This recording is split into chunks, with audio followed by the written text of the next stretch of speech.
Hello. No title sequence today because apparently there might be a bit of copyright issue with the music on that credit sequence. Thanks, Gary. So I'm trying to get that resolved. So I'm not using my usual Lone Wolf title sequence. Anyway, fortunately, I'm aided by the Wicked Witch of the North today. Mel here again to help me with another quest. I had RM with me this morning, and you this afternoon. You could almost be sisters. Oh, really? You'll have to check the video to find out. But what she does is when she does a stream, she puts a fan just out of shot on the camera, so that while on a stream, all her hair is like blowing like on a movie set. You should try that, Mel. Could be interesting. Yeah. Okay. Yeah, maybe. All right, so I'm going to bring you up to speed quickly with where I'm at on Lone Wolf Book 6, The Kingdoms of Terror, or otherwise known as The Kingdom of the Dragon Toad. So basically, I have discovered through reading the Kai Bible, which I rescued on the last quest, you know, the one where you nearly got me killed, that one. Yeah. And the Kai Bible speaks of this amulet. It does actually have a name. I don't know. It's called the Amulet of or something. But anyway, it's a mystical sounding amulet. And apparently, rumor has it that it might be located in the city of Veretta, which I'll just zoom in a little bit. And you can see that that is here. Now, it's taken me the first half of the book to find my way through Quarrelin. And the distance hop between here and here, I rescued a wizard, but unfortunately we were pursued by these riders led by this kind of trumped up son of a local lord. This is a kingdom that's like got 6 different fiefdoms in it and doesn't have a single ruler. So at the minute, it's a political nightmare. They're all at each other's throats, and they don't have a single ruler, unlike some of the other places. So there's all these little kind of mini civil wars going on. So you basically can't trust anyone. But it's said that the person who has the amulet, which is rumored to have been put in a staff of some kind, is the person who's going to be able to rule over the kingdoms. One amulet to rule them all, so to speak. Right. Haven't heard that before, have you? Nope. No. So I got to the halfway in. Unfortunately, after this wizard guy died in a fight that I tried to protect him from, but failed.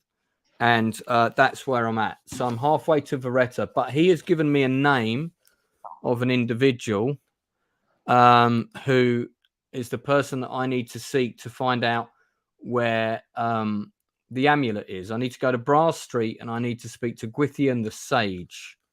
So that's the information that I actually have. I've now got 13 skills altogether because I added a couple of skills.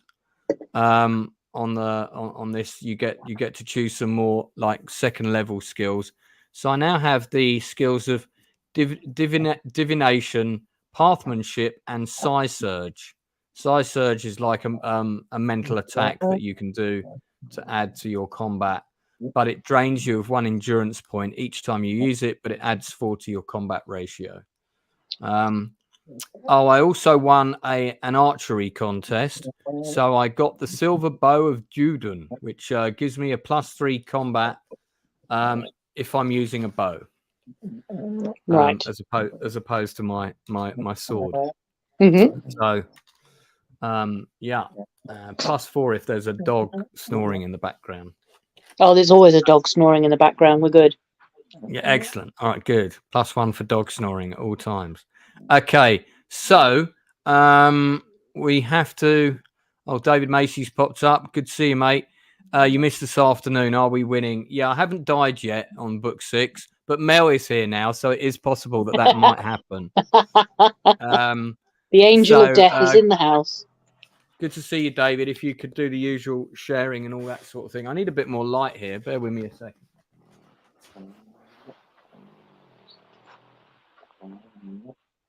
All right, so now I need the dice roll app. So let me just get that up on the screen here, which I forgot to load up.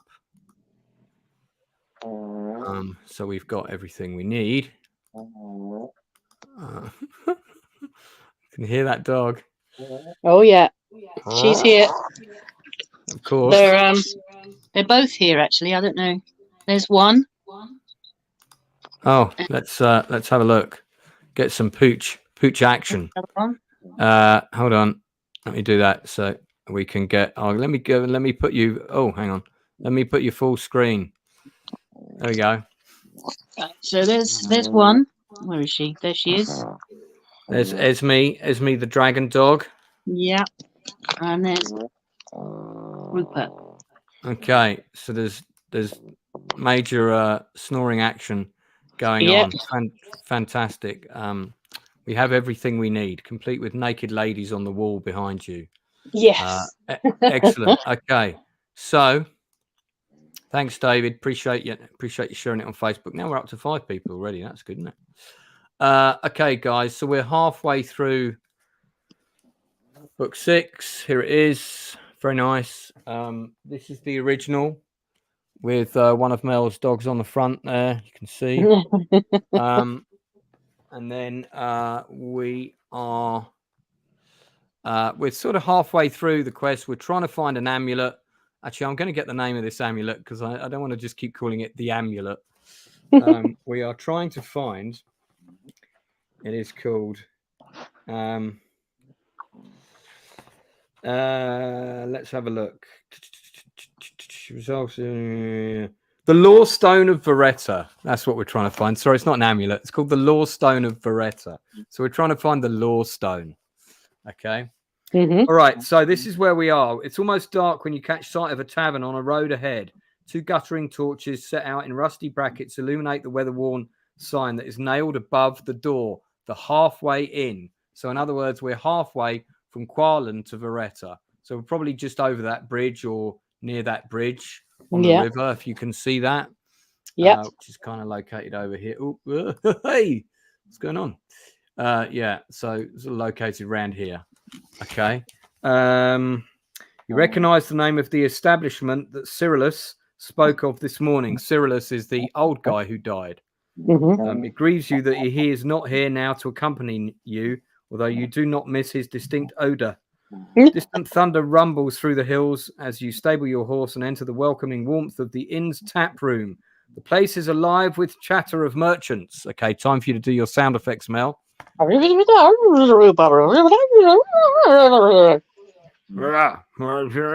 center of the room is dominated by a small stage. Oh, possibly a chance for karaoke.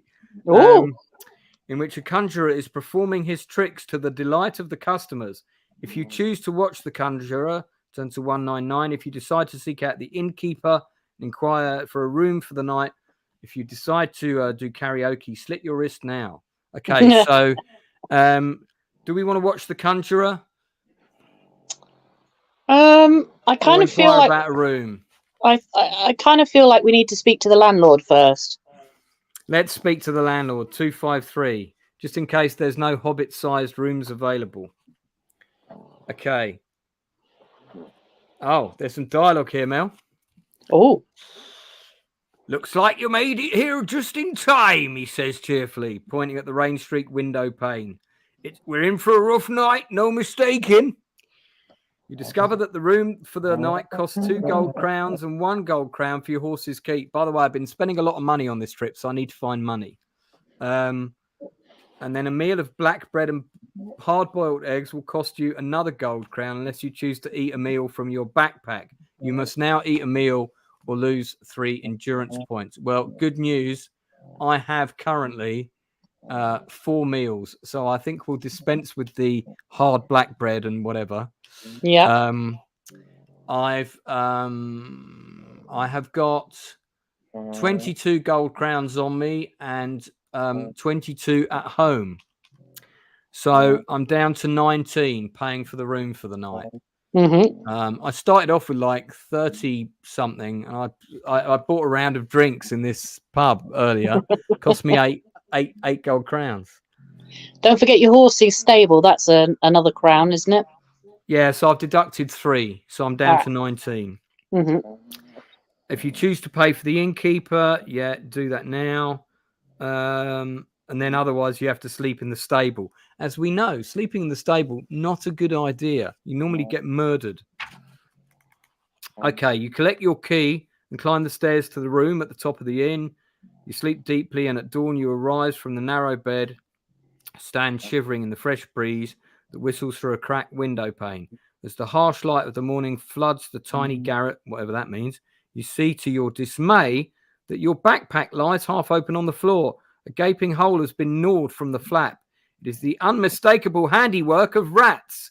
Any meals in your backpack have been eaten. The bastards! Oh, They've no. eaten food. So I've got none.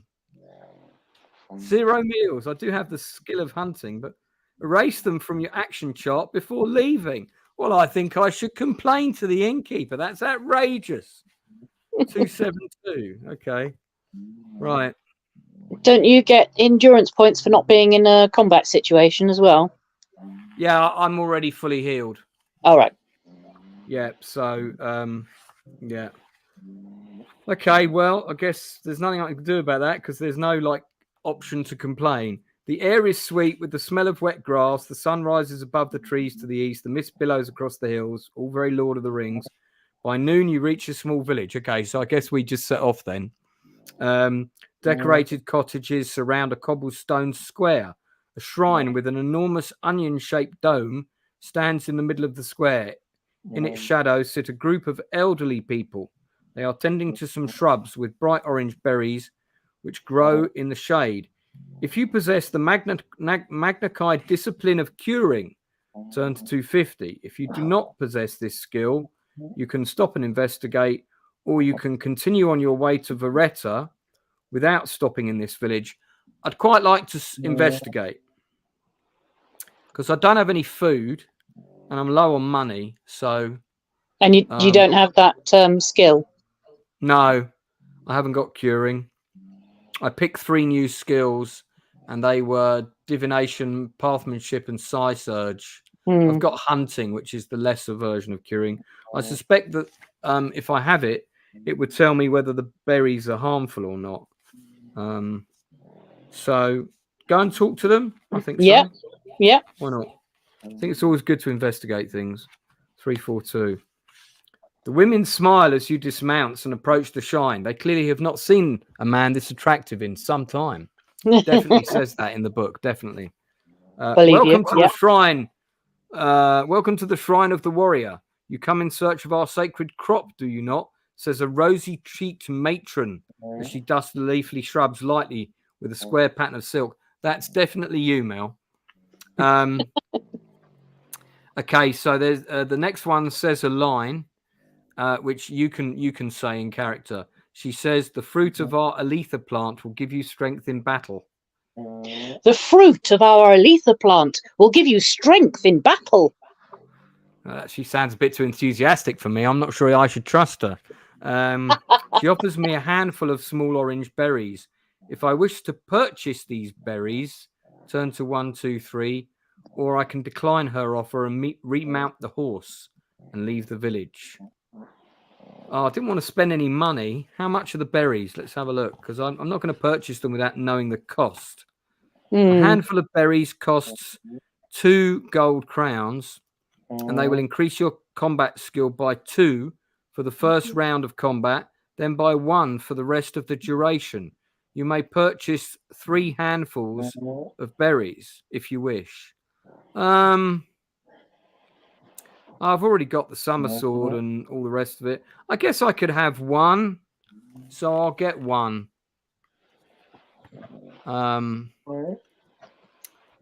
What were they called again? Aletha berries. Yes. Can hear that dog? Times 1. Okay, Aletha berries. Fuck's sake.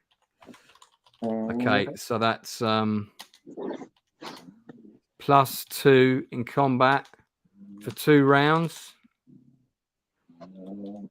And then +1 for the duration. So I got one of them to use in a really important combat situation. Okay, all right. Right, so we now we push on. Thank you, ladies. See you later. Okay, it is late afternoon when you catch your first breathtaking view of Veretta, constructed on a massive plateau. I don't know, every time I hear the name of that city, I keep thinking of Walls Viennetta. Yeah. Remember that? Yeah. Remember they got that sound of as they cut it, of the cracking of the that was very deliberate, try and get you to eat it. Constructed on a massive plateau, this city has stood since time immemorial. The walls and buildings are immense, constructed with blood red rock, crowded together in a complacent splendor.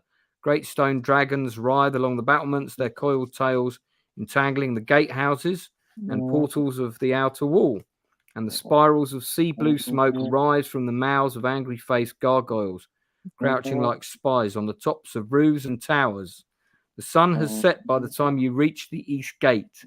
The guards in their scarlet tunic offer no challenge, and you pass into the city easily. Okay. There's a picture of one of the guards, so I'm gonna show that quickly. There we go. Clearly the dog likes him. Yeah. Keith, no, so far there is no sign of a shrubbery.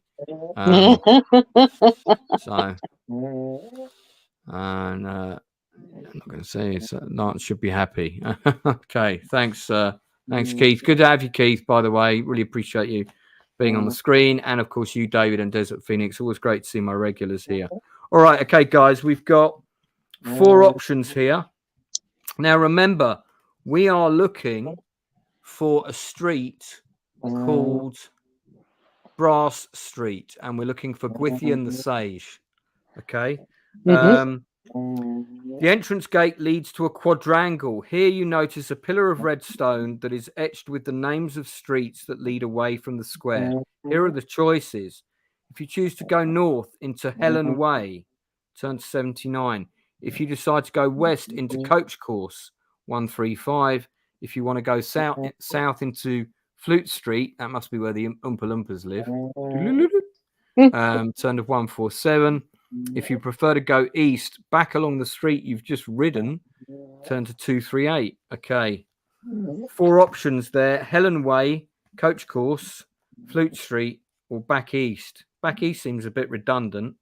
Yeah. Don't see any point in going backwards. None of these streets are the one we're looking for, but flutes are probably made of brass, aren't they? So maybe we should head down Flute Street. Well, flutes aren't made of brass generally, but I was thinking they're orchestral, and brass or orchestral. I was thinking Flute Street. All right, cool. Okay, we're in agreement. Flute Street it is. So let us go to Flute Street. Okay, so we're in the city of the letter. We've reached it. That's our main objective. I mean, it's funny though. It's like so far, really, on this book, all I've done is travelled from Casorn, which is over here on the right, just out of view, to Qualen and to Veretta. But I have done a few things along the way. Okay, 147. The street is narrow, with all manner of fighting men, crowded with all manner of fighting men. In the main, they're mercenaries from the south who have come for Veretta in search of employment. Oh, yeah, there's loads of mercenaries in this country because they're all fighting for the different lords. So they fill the tiny alleyways that branch off from the main street, and the air is full of noisy banter. The smell of food mingles with the odor of sweat and leather. Sounds right up your street, Mel. And scores of flickering lanterns swing in the chill night breeze. Nobody pays you much attention, and you are able to follow the winding cobblestones without hindrance until you reach a magnificent half-timbered building. Its large bow windows display an eye-catching assortment of creatures of all shapes and sizes, stuffed or mounted on wooden plaques. A sign by the door reads, Chanda the taxidermist. I mean, do we want to go in there or shall we continue? I can't imagine that there would be anything useful in taxidermists. No, I wouldn't have thought so. I mean, yeah, probably not. And we haven't got any stuffed animals for sale. No. No. So, all right. Shall we continue? I think so. You arrive at a tavern. Your first impression of this place is it looks more like a huge banqueting hall than an alehouse. The Inn of the Crossed Swords is the largest and noisiest tavern you've ever set eyes upon. A constant flow of soldiers pour in and out of the cathedral-like doors, and the adjoining stable seems large enough to house the horses of a small army. You stable your horse and enter the tavern just in time to witness a spectacular event. I have a feeling, without reading the description, the spectacular event is going to be this. So I think I'm about to do a bit of a William Tell number. Yeah. Okay. Here we go. The middle of the hall has been cleared to allow a horse and a rider to gallop the full length of the building. Bets are being placed on the rider's skill at skewering fruit on the point of his light battle lance. It reminds you of post-training sessions at the Kai Monastery, but unlike those trials, there is more than just skill and honour at stake here. Kneeling in a line along the length of the hall are 10 soldiers from the same regiment as the rider. These disgraced men and women have been accused and found guilty of cowardice in battle. The fruits which the rider must skewer are resting on top of their nervous heads. If they should make the slightest mistake, then the man or woman might lose their life. Of greater importance to the watching crowd of mercenaries is all the money the regiment has collectively waged on the skill of the best rider. If you choose to stake some of your gold crowns on the outcome of this deadly showmanship and battle skill, turn to 284. You can go to the bar. You can sit at one of the tables. Well, we don't want to spend money on a wager, do we? Well, unless we're going to win more money. Well. Yeah. Yeah, maybe not. Go to the bar. Engage one of the barmaids. Yeah. I fancy talking to a buxom barmaid. Okay, patiently you wait for one of the overworked tavern servers to notice you. However, before you can raise your hand to attract attention, you are suddenly aware of a sharp tip of a dagger being pressed against your spine. You'll pouch all your life, whispers the swarthy-faced mercenary who's appeared at your side. Make up your mind quickly, friend. I may get a little careless with my knife. There's no way I'm giving over my money. No. See, look, I didn't bet, and now I'm going to get my money stolen anyway. So if you have the Magna Kai discipline of Hunt Mastery, turn to 114. Do not have that. If you possess this skill, you can hand over all your gold crowns without offering any resistance to the robbers. Turn to 161. If you have no gold crowns or you decide to refuse your money, you may fight them. Too bloody right. I'm not giving them my money. 282. Okay. You pull yourself away and unsheath your weapon in one fast, fluid movement. The dagger grazes you, but you manage to avoid a serious wounding. You lose 1 endurance point. Okay. So my endurance shouldn't actually be 26 at the minute because I've got a waistcoat and a helmet. So it is down to 25. Both men sneer maliciously as they close in for the kill. You cannot evade them. You must fight them both as one enemy. That's fine with me because they've got combat skill of 18. I've got combat skill of 30. So that puts me a plus 12 advantage. So I'll take that wager. Thank you very much. So let's get into the combat situation here. Here we are. All right. No nibbling of the nails, please. Right. Okay. So First die roll. 6. On the chart, which is plus 11 or greater, 6 is 16 damage to them, 1 damage to me. They've got endurance of 25, so they are now on 9. So let's roll again. Yeah. 6, they're dead. I lost 2 points. So in that combat, my endurance went down to 23.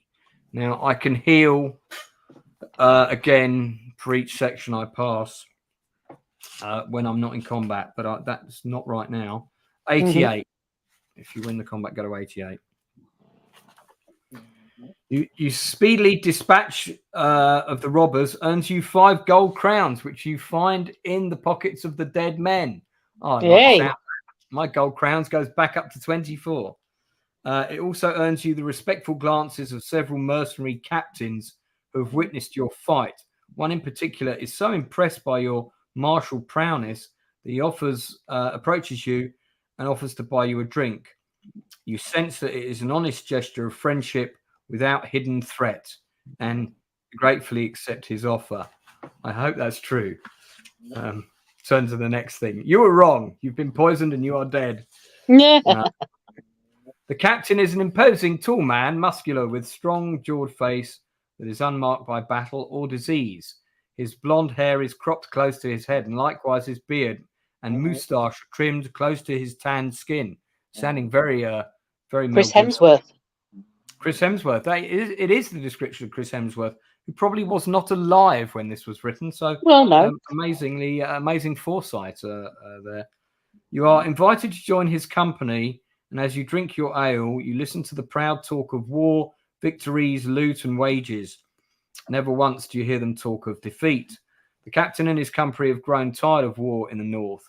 Prince Janville of Helen is close to ruin after having sold all he owns to pay for war against Baron Magheo of Carcaste. It is a war that he cannot realistically hope to win. The prince's troops are demoralized and his mercenaries desert him at every opportunity. You learn that the captain is recruiting for a campaign in the south. The war between Salony and Slivia has reached boiling point, and there is much gold to be had in the service of the Salonese prince as he lays siege to the city of Takaro. Okay, I think I need to get the map back up so I can see what we're talking about. So that this is all these provinces that I explained were at war earlier. Mm-hmm. So that's Takaro. So that city there is under siege. Mm-hmm.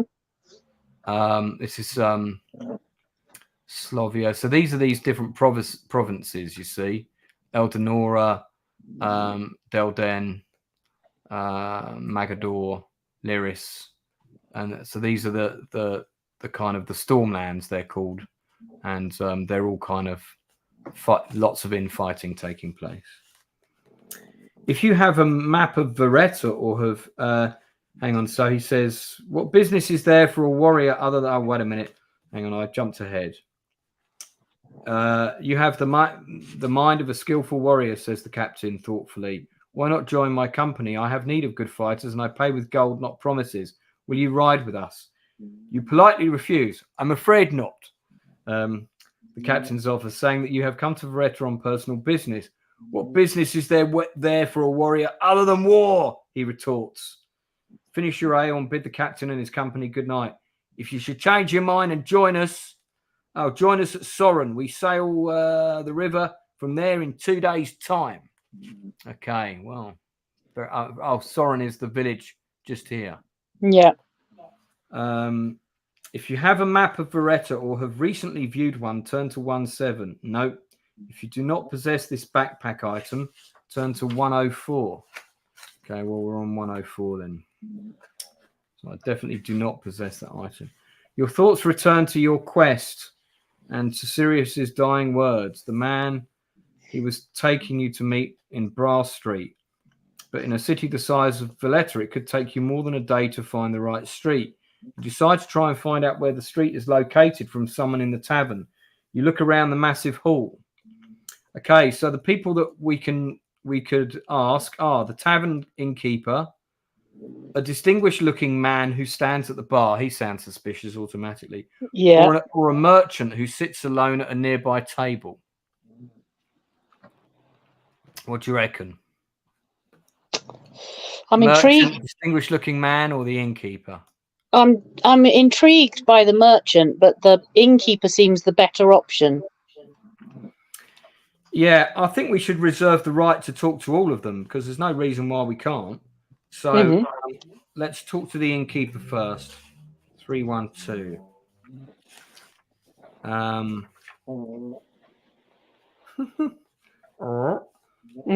the tavern keeper breaking up a fight between two drunken soldiers. Brass Street. Yes, I know it well. Here, I'll show you. The big man produces a greasy piece of paper and pencil from his pocket, scrawls directions to Brass Street. You see that it's located on the far side of the city. You accept the paper and the tavern keeper accepts your thanks before returning to the crowd. Okay, so that's interesting, but I want to talk to the merchant as well. So I'm going to go back and go to 240 and see what he has to say. So, all right, so let's take that to 240 because he might offer some other information. Don't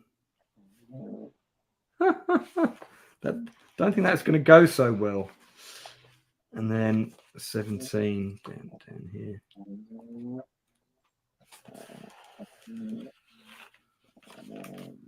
Okay, so this is what happens.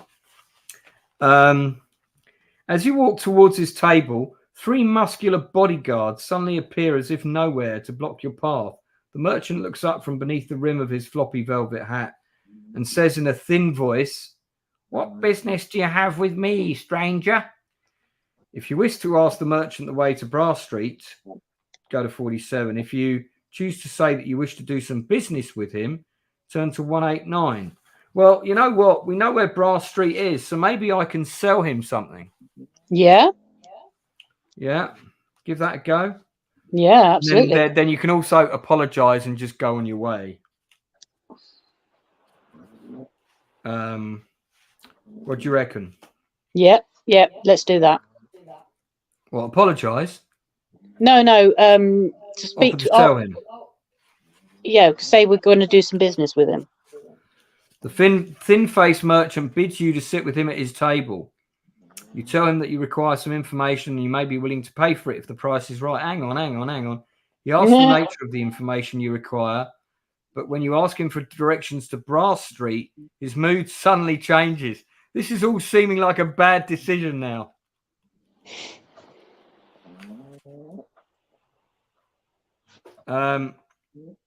Right. How dare you waste my time? He snorts contemptuously. Get rid of this fool. His bodyguards step up with their arms raised in readiness to attack. You see that one of them is wearing a spiked knuckle duster. Oh, lovely. And he's going to make use of it.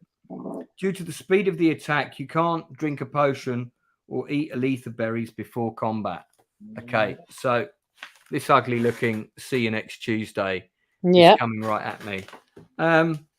Right, well, that's okay. I'm quite happy to dispatch these people because they've got combat skill of 18 and I've got combat skill of 30. So once again, we're rolling on considerably better odds than them. I could have cheated and said, "Oh, I'm not going to talk to the merchant after all," but hey ho. All right, let's see. 7. Okay, so on the first round of combat, they take 18 points of damage and I take nothing. They've got 34, so that's already halved down to what's 18 off of 34? That 14? 16. 16. They've got 16 left. Okay. Second round of combat. 3. They've taken another 11, and I've taken 2. So Third 5. round of combat. 6. They're dead. They are dead, and I took 1. So I took 3 points of damage in total. So my endurance is currently at 20. Turn to 263. I haven't had a chance to heal yet. 263. What do you want? Squeals the merchant. Okay, right. So basically, he shits himself. Relax, don't worry, and he writes out the way to Brass Street on a piece of paper, and then that takes me back to 17 again, which is where we were going to go. Mm-hmm. So you walk to the bar to make arrangements for a room for the night. There are many rooms, each of differing standards. Dormitory, single room with hot bath. Who needs a bath? The medieval times, such things are unheard of. You may choose to stay in any of the above rooms, but remember to erase the number of gold crowns from your chart. Now, I'm not going to stay in a dormitory because shit's going to get nicked. Yeah. Second class room. Let's do that. 202. The room is small, shabby, and virtually empty, except for a battered straw mattress and a threadbare carpet covering the floor. You lock the door, settle down to sleep, using your backpack as a pillow and your cloak as a blanket. In the middle of the night, you're woken by a bright light. A shooting star of sunlight brilliance arcs over the city. You watch the star as it slowly disappears before settling down for some much-needed rest. It seems you've only just closed your eyes when the loud, loathsome clang of the tavern bells fills your ear. All awake, a new dawn, my fine, brave lads and lasses. I bet you could have said that in a more entertaining fashion. As the gruff voice of the tavern innkeeper echoes throughout the inn, you gather your equipment and then go and collect your horse from the stable. The knight restores 1 endurance point. Well, I can actually restore 3 because I had the thing where I chose the room. So that was 1 section without combat, which would have put me back up to 21. And then I had this section, which puts me back up to 22, plus the night's rest, which puts me back up to 23. Turn to 300. All right, I might wrap this up soon. Let's just see where we get to. As you ride west along a wide avenue of weathered red stone, you take in the early morning sights of this magnificent city. Well, ain't that magnificent? Look at, there's a little drawing of it, but I'm not feeling magnificence in this description. No. I mean, it's all right. Window shutters slam open as Veretians awaken for a new day. You can smell breakfast and freshly brewed jala wafting at you from shop doorways. No idea what jala is, but it sounds good. As at the city centre, you cross a square paved with crystal slabs and pass beneath an archway of polished green stone. Stately halls and public buildings give way to dust-worn shops and a park full of glistening flowers with vineyards, vined leaves of red, gold and pink. Beyond the park, a street paved with white gravel leads off to a fortified tower, the tallest one in the city. This is the Tower of the King, and at it stands the entrance to Brass Street. Turning into Brass Street, the sound of bubbling water and quiet chanting drifts towards you on the still air. Figures in brown robes, their heads covered by hoods, glide silently across the path. You ride under the archway and enter the enclosed courtyard of a grand building. It is a hall of learning. Suddenly a tingle runs the length of your spine and you sense that you're close to your goal. Near the door of the hall, there's a white marble sign which indicates the location of 3 chambers: the observatory, the library, and the temple. And then, so observatory, library, or temple. The guy that we're looking for, there's a description of him in the back of the book. Starting to lose my voice here. Let me continue for a little bit. Gwythian the Sage is one of the most prominent sages of Vereta. He studied in the prestigious halls of learning of the capital of Lyris for ages. Yeah, he was able to read in the stars the ominous prophecy of the Macon Gorge and to warn the Summerlanding in due time. His mastery of projection, the ability to manifest his spirit self in distant locations and interact with objects, so a bit like Luke Skywalker then, and even communicate, is unparalleled. Gwynion is also a member of the Nameless Order, an underground alliance of intellectuals with the common purpose of overthrowing the warmongering rulers of the Stormland nations. Because of this, Gwynion is a staunch ally to anyone of like mind and a heroic character. Okay. He looks a bit like Gandalf, by the way. So, observatory, library, or temple? Observatory. Observatory. 127. Okay. Oh, yeah, because he studies the stars. Stars, yeah. Yeah. Good shout, Mel. Good shout. There's an entertaining photograph.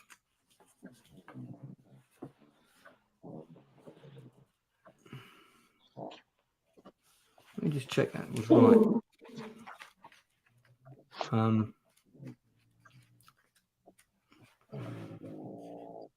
127. The door clicks shut behind you. It takes a few seconds for your eyes to accustom to the dimly lit interior, but the room appears to be the antechamber of a larger hall. Following the faint sounds of voices, you pass through an archway into the main hall. Gathered about a circular table of gleaming polished steel, a group of elderly men are poring over star charts and astral maps. They're engrossed in a discussion. Got a great picture of these guys. Oh, looks like one of those. This could be the future husband of the Stanton there, I reckon. You got 3 to choose from, Mel. Wow. And what a choice. The old men do not see you until you come close to their steel table. Their reaction to your sudden appearance is astonishing, as if they've seen a ghost. Their yelps of shock and startled expressions. Ah! Very good. Beads of sweat form on their brows. The sight is too much for one old man who swoons and faints. I mean, that's just a natural reaction for anyone coming across me. So only one man among them remains calm and collected. If you have ever visited a hut on Raiders Road, I have in a previous Lone Wolf adventure, turn to 233. I did, and actually that this magician that I'm seeking, he appeared there and then faded away. Instantly, you recognize the old man who stands before you, calm and smiling. It's the same old man whom you encountered in the hut on the highway. Welcome, Lone Wolf, he says, smiling kindly. Once again, the stars have dictated that our paths should cross. Well, Mel, looks like you sent me the right way. So then I've got to go to 6. Calm yourselves, my brothers. It is the Kai Lord.